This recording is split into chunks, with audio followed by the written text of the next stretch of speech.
형부님, 요즘 언니 얼굴 보기 힘들죠? 그럭저럭 공장 일이 바빠서 나도 늦게 들어오네. 그럼 언니는 형부님 밥도 제대로 못 챙겨주겠네요? 근데 밥 말고 다른 건 괜찮으세요? 너? 남자는 밥만 먹고 사는 거 아니잖아요. 처제, 지금 무슨 말을 하는 거야? 영상 시작하기 전에 구독과 좋아요를 눌러주시면 큰 힘이 됩니다. 어느 겨울 새벽 1시 공장 야간 근무를 마치고 집으로 향하는 길이었습니다. 눈발이 흩날리는 차가운 길거리에서 50년 넘게 쉰 것 같은 깊은 한숨이 새어 나왔습니다. 몸에 배인 기계 기름 냄새와 지독한 피로가 어깨를 무겁게 짓눌렀고 머릿속엔 컨베이어 벨트의 단조로운 소음이 여전히 울렸습니다. 동료들은 퇴근 후 포장마차에서 술 한잔하러 가자고 했지만 저는 텅 빈 집이라도 그곳이 낫다 싶어 손을 저었습니다. 제 이름은 이민수, 51살입니다. 아내와 결혼한 지 10년이 넘었지만 아직도 이 생활의 무게가 익숙지 않아요.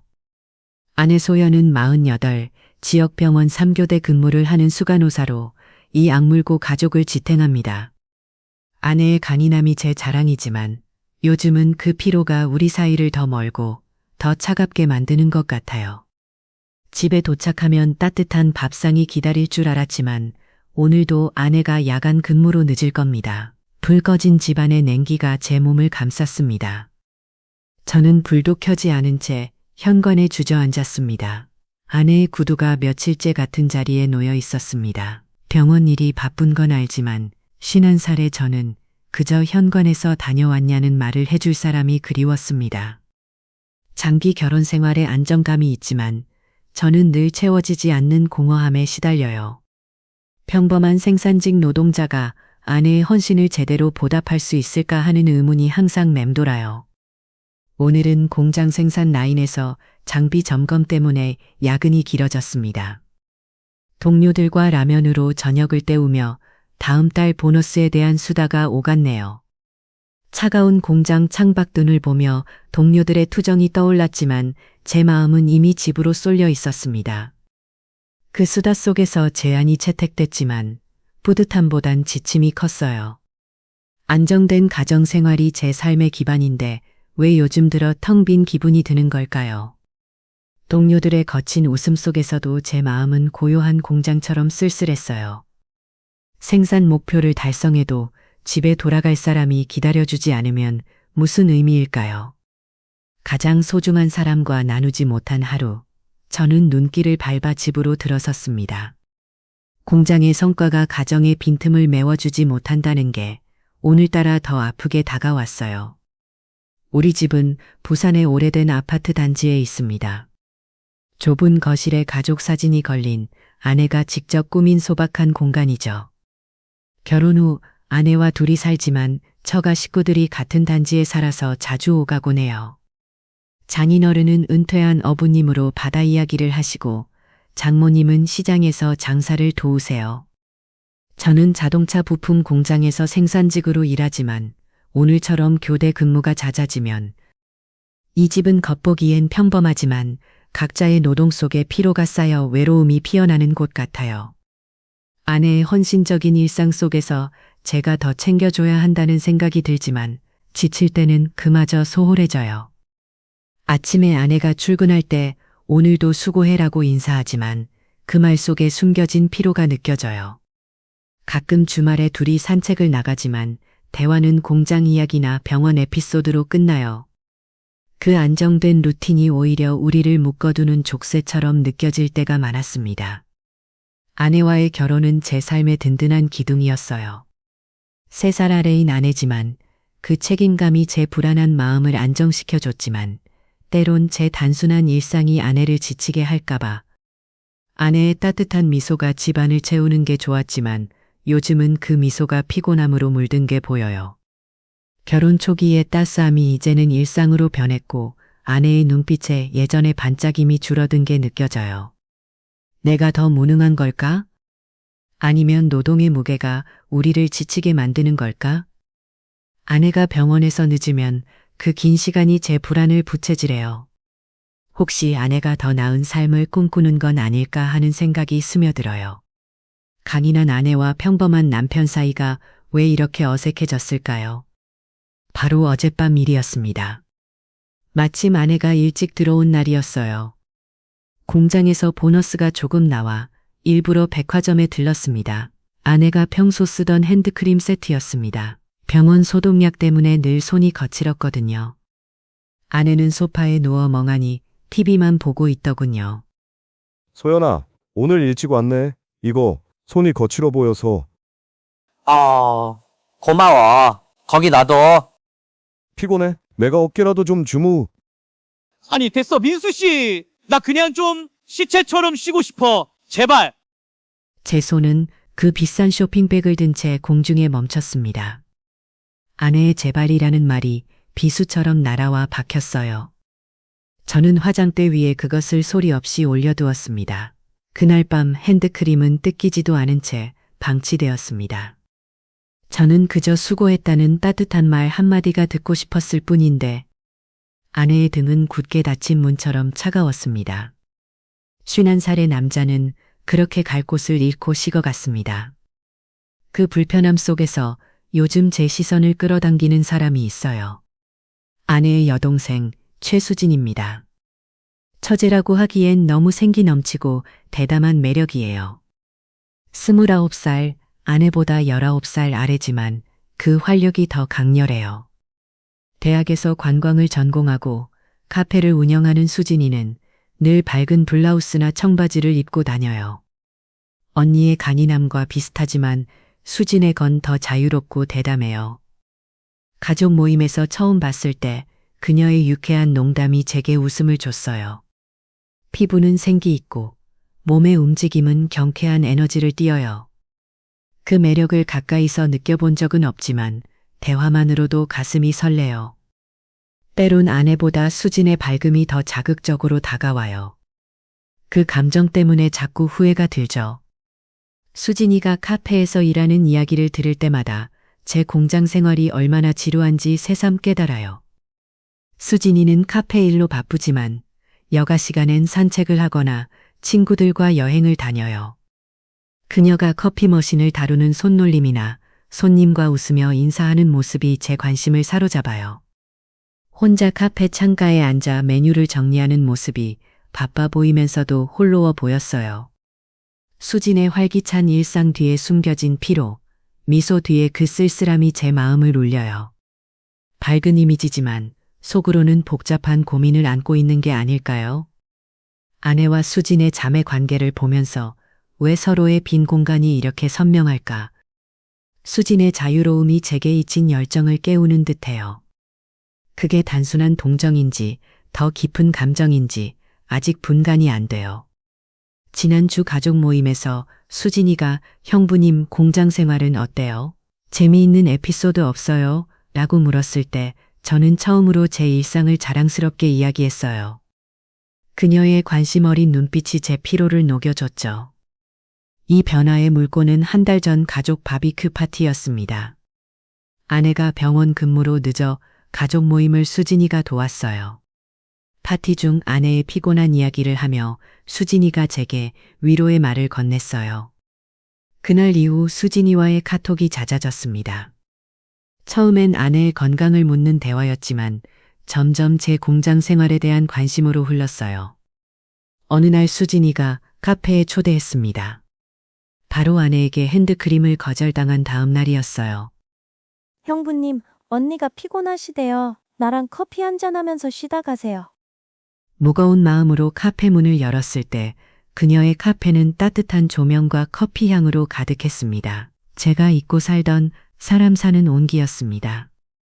제가 구석에 자리를 잡고 커피를 한 모금 마셨을 때 수진이가 카운터 뒤에서 전화를 받더군요. 그녀가 눈물을 훔치고 있었습니다. 수진이가 휴대폰에 대고 소리쳤습니다. 아니, 엄마, 나 가게 놀이하는 거 아니라고. 언니는 수간호사고 나는 그냥 철부지야. 나도 내 인생 열심히 산다고. 전화를 끊은 수진이가 저를 보고 황급히 눈물을 닦았습니다. 형부님, 오셨네요. 무슨 일 있어요? 아니에요.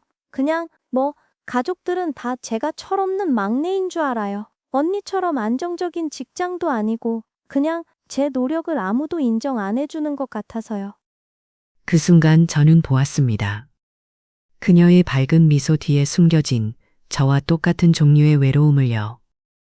언니에게 인정받지 못하는 동생, 아내에게 인정받지 못하는 남편.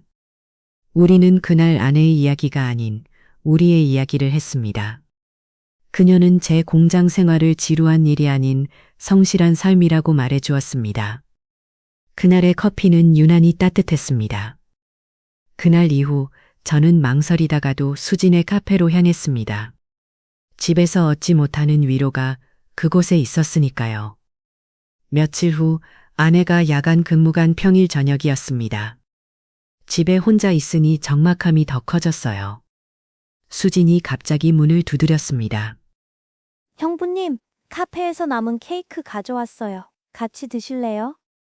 거실에 앉아 케이크를 먹으며 대화가 이어졌습니다.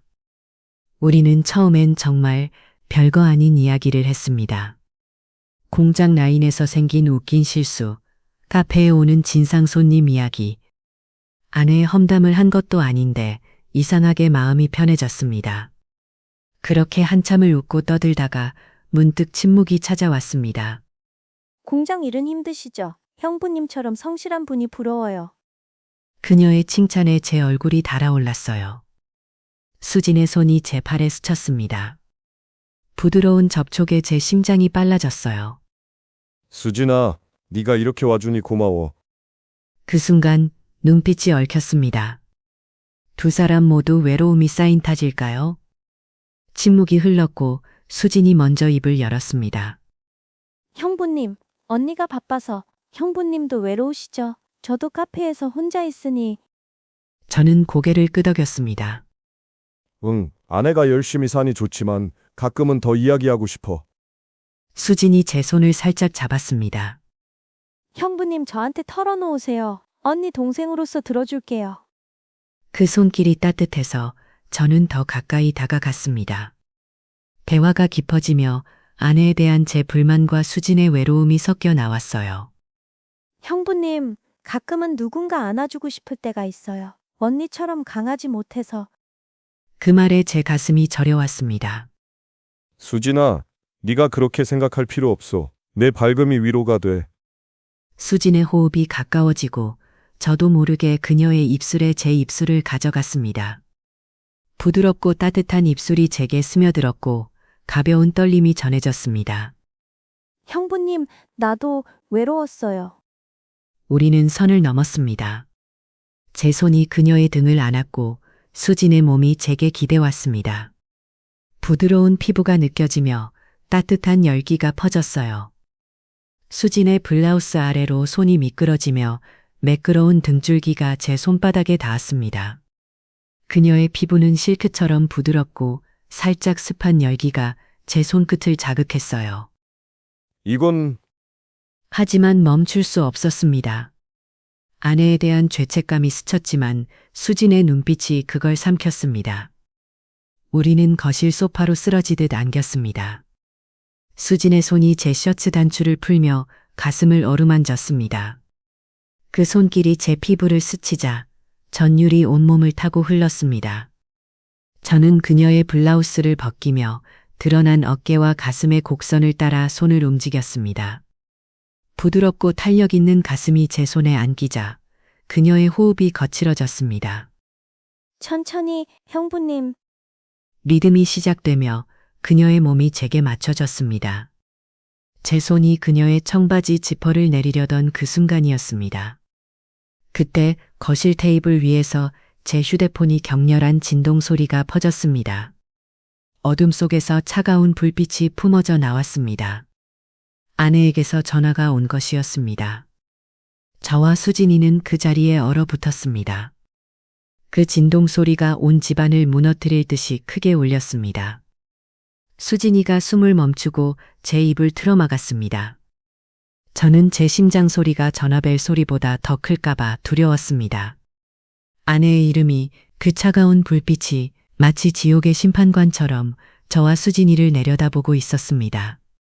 10초가 10년처럼 흘러갔습니다. 진동이 멈췄습니다. 방 안은 다시 침묵에 잠겼고 우리 둘의 거친 숨소리만 남았습니다. 수진이는 제 가슴에 얼굴을 묻은 채 가늘게 떨고 있었습니다. 그녀가 속삭였습니다. 안 받았어. 그 지옥 같던 공포가 그만둬야 한다는 이성이 아니라 더는 돌아갈 수 없다는 공범의식을 만들어냈습니다. 저는 수진의 턱을 들어 올리고 다시 그녀의 입술에 입을 맞췄습니다. 이번엔 망설임이 없었습니다.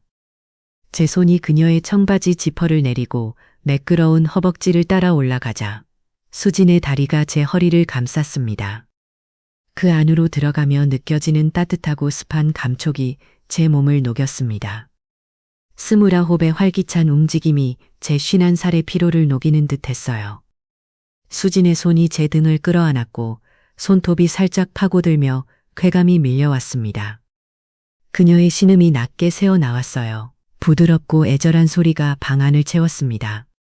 수진아, 너무 따뜻해. 자세를 바꿔 그녀가 위로 왔습니다.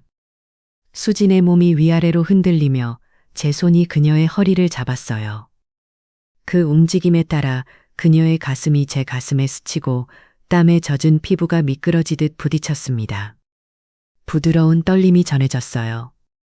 수진의 호흡이 빨라지며 그녀의 손이 제 어깨를 세게 쥐었습니다. 형부님, 우리는 함께 절정에 이르렀습니다. 그 순간 그녀의 몸이 경련하듯 떨리며 제 안을 조였고 뜨거운 여운이 온몸을 휘감았습니다. 따뜻한 여운이 몸을 감쌌습니다. 땀에 젖은 채 서로를 끌어안고 누워 있었어요. 정말 방 안을 채운 그녀의 향기, 가벼운 숨결. 시간이 멈춘 듯한 그 순간이 아까웠습니다. 하지만 현실이 돌아오자 후회가 밀려왔습니다. 수진의 얼굴을 보니 아내의 동생이라는 사실이 선명해졌어요. 수진아, 이건 실수야. 수진도 담요를 끌어당기며 얼굴을 가렸습니다. 형부님, 나도 후회돼요. 그녀의 목소리가 떨렸습니다. 제 마음이 무너졌어요. 아내한테는 절대 비밀로 해. 수진은 고개를 끄덕였습니다. 침묵이 무거웠습니다. 이 비밀이 가족을 어떻게 망칠지 두려웠어요. 하지만 수진의 따뜻함이 머릿속에 남아 이상한 끌림이 생겼습니다.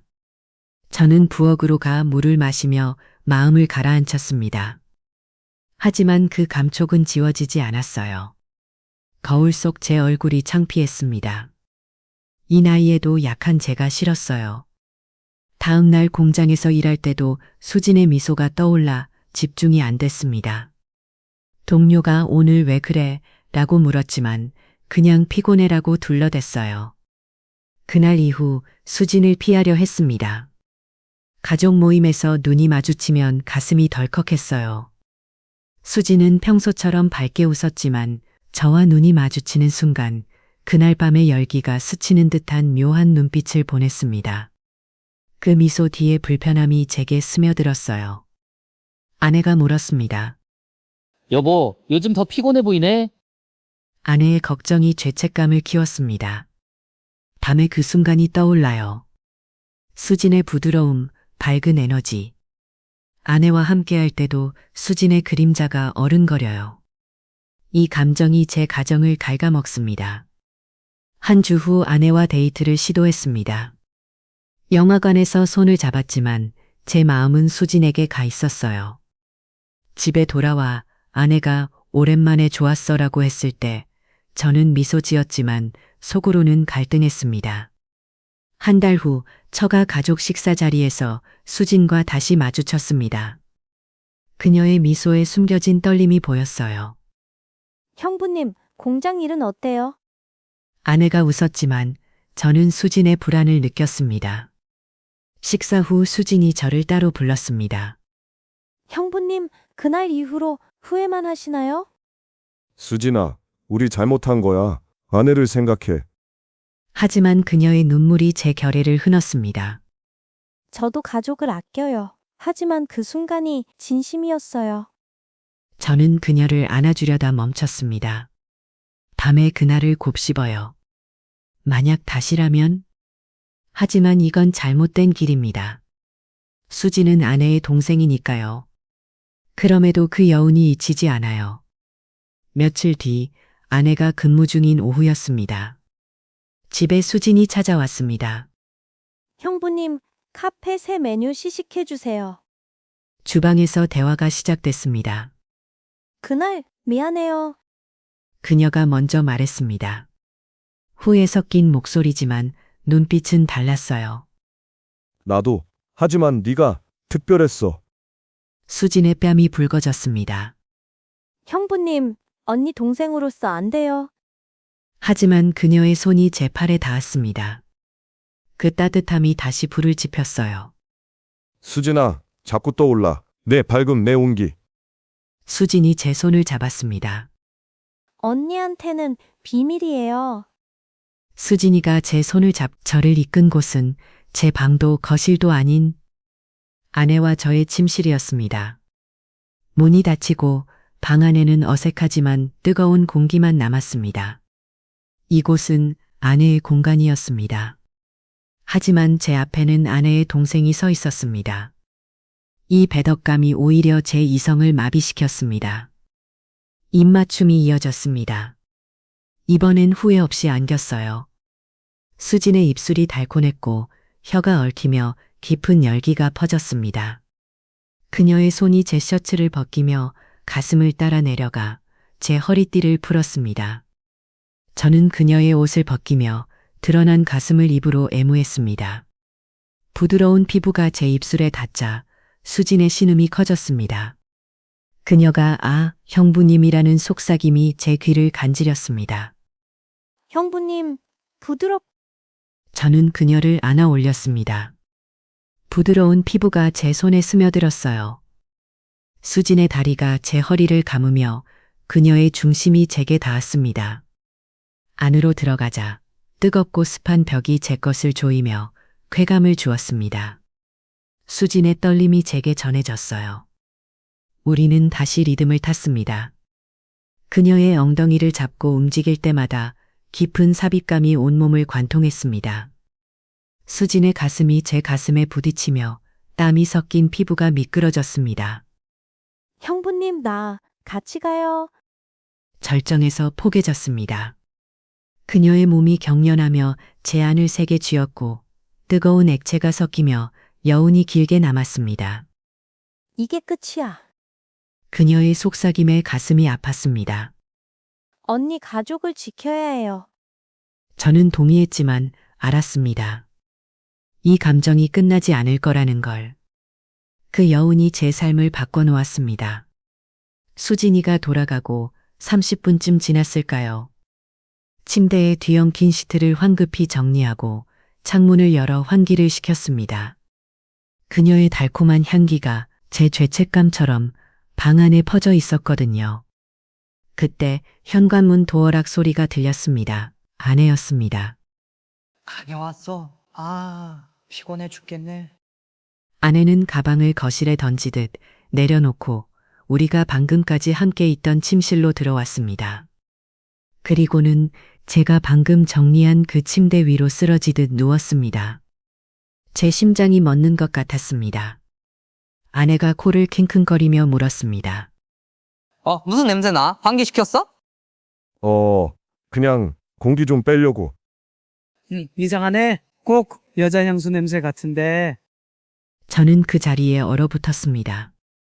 하지만 아내는 너무 지친 나머지 더 캐묻지 않고 눈을 감았습니다.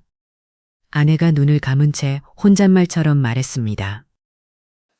민수 씨, 당신 요즘 얼굴이 좀 폈네? 무슨 좋은 일 있어?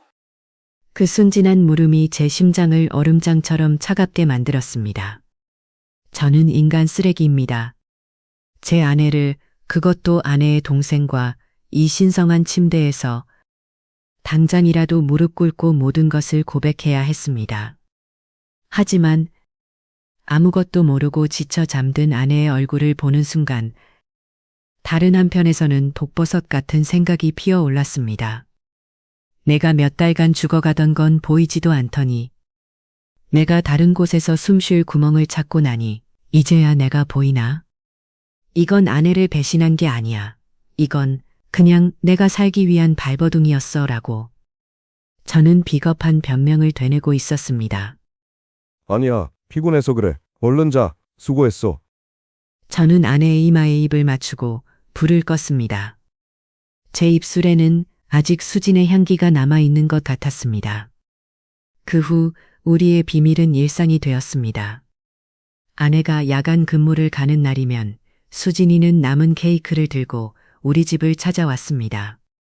공장 휴게실에서는 아내에게 오늘도 수고해라는 문자를 보내면서 동시에 수진이에게 이따 봐라는 메시지를 보내는 그런 역겨운 인간이 되어가고 있었습니다. 한동안은 완벽한 비밀인 줄 알았습니다. 모처럼 주말에 세 사람이 거실에 모여 TV를 보게 되었습니다. 저는 무심코 소파 끝에 앉은 수진에게 과자 봉지를 건넸습니다. 수진이는 너무나 익숙하게 고마워요 형부라며 그걸 받아들었습니다. 그 순간 아내의 눈빛이 스쳐 지나갔습니다. 수간호사의 날카로운 눈이었습니다. 수진이 너 요즘 형부랑 엄청 친해졌네? 언니보다 더 자주 보는 거 아니야? 저와 수진이는 동시에 얼어붙었습니다.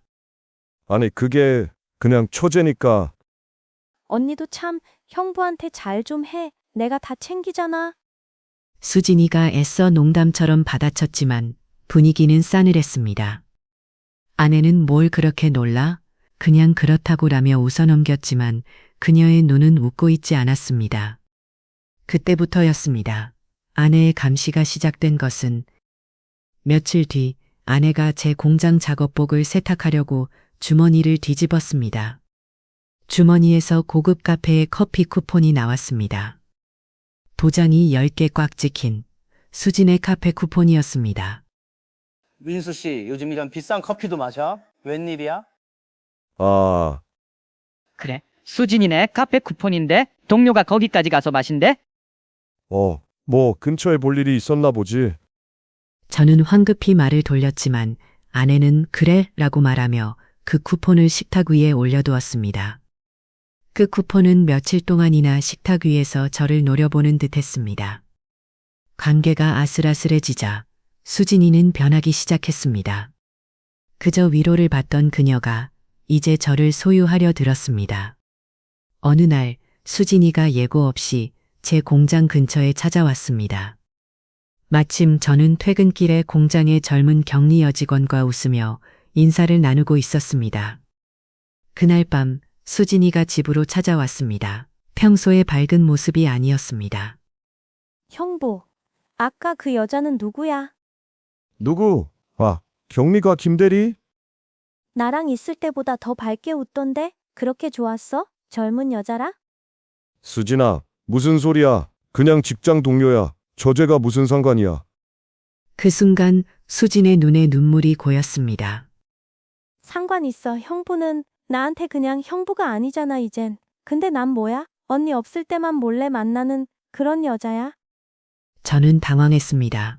이 관계가 단순한 불장난이 아니라 감정적인 책임을 져야 하는 더 깊은 수렁으로 빠졌음을 깨달았습니다. 저는 수진을 달래야 했습니다. 그녀를 달래기 위해 저는 더 대담한 짓을 저질렀습니다. 집과 카페가 위험해지자 저는 수진을 제 공장으로 불렀습니다. 야간 근무 시간 모두가 라인에 집중하고 있을 때였습니다. 경비원의 눈을 피해 수진을 아무도 쓰지 않는 자재 창고로 데려갔습니다. 기계 기름 냄새와 먼지가 가득한 차가운 창고 안에서 두 사람은 서로의 체온에 기댔습니다. 아내의 침실을 더럽힌 것만으로도 모자라 이제 내 땀 냄새 나는 일터까지 그녀를 끌어들였습니다. 저는 정말 구제불능이었습니다. 형부, 무서워. 누가 오면 어떡해. 괜찮아. 아무도 안 와. 수진아. 그녀의 떨림이 제게 전해졌고 그것이 오히려 저를 더 흥분시켰습니다. 그때였습니다. 창고 문 밖에서 동료의 목소리가 들렸습니다. 민수 씨, 담배 피우러 갔나? 이 자재 어디다 둬? 저와 수진이는 숨을 멈췄습니다. 수진이가 비명을 지르려는 것을 제 손으로 막았습니다. 1분 1초가 지옥 같았습니다. 동료는 A씨, 어디 간 거야 라며 멀어져 갔습니다. 우리는 한참 동안 그 자리에 주저앉아 있었습니다. 수진이는 제 품에서 엉엉 울었습니다. 저는 그녀를 달래며 이 관계가 파멸로 가고 있음을 직감했습니다. 그런 짓을 저지르고 집에 돌아온 주말이었습니다. 저는 죄책감에 아내의 눈을 마주치지 못했습니다. 아내는 묵묵히 저녁을 차려주었습니다. 식사 후 아내가 안방 서랍에서 무언가를 꺼내왔습니다.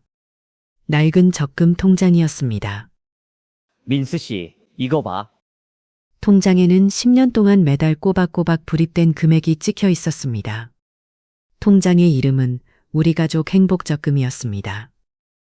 이거 당신 공장 그만두면 우리 작은 가게라도 하나 차리려고 모은 거야. 당신 기름 냄새 맡는 거 나도 마음 아팠어.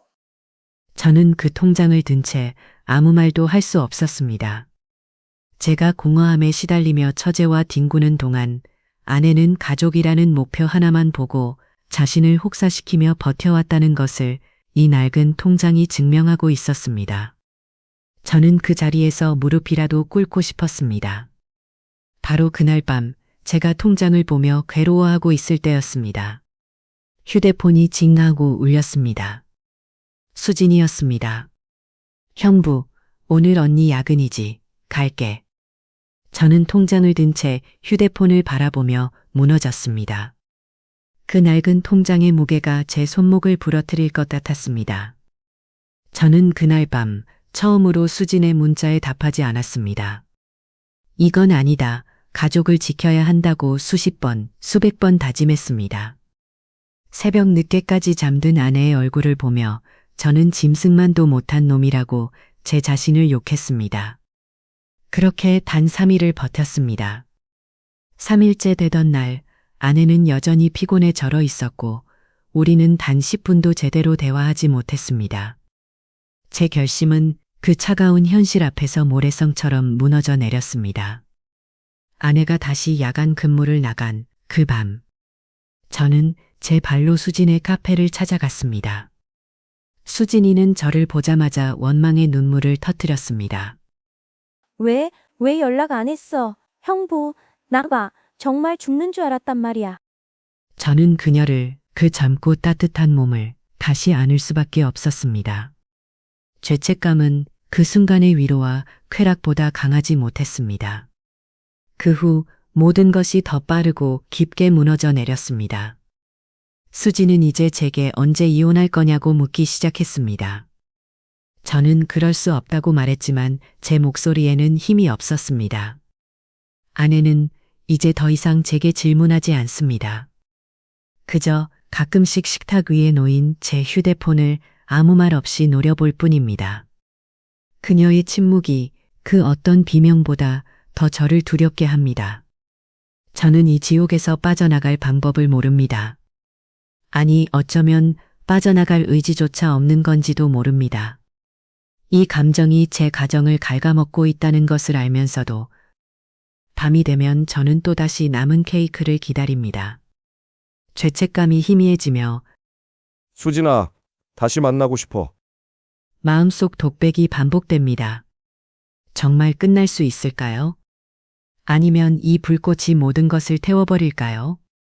만약 당신이 나였다면 어떻게 하시겠어요?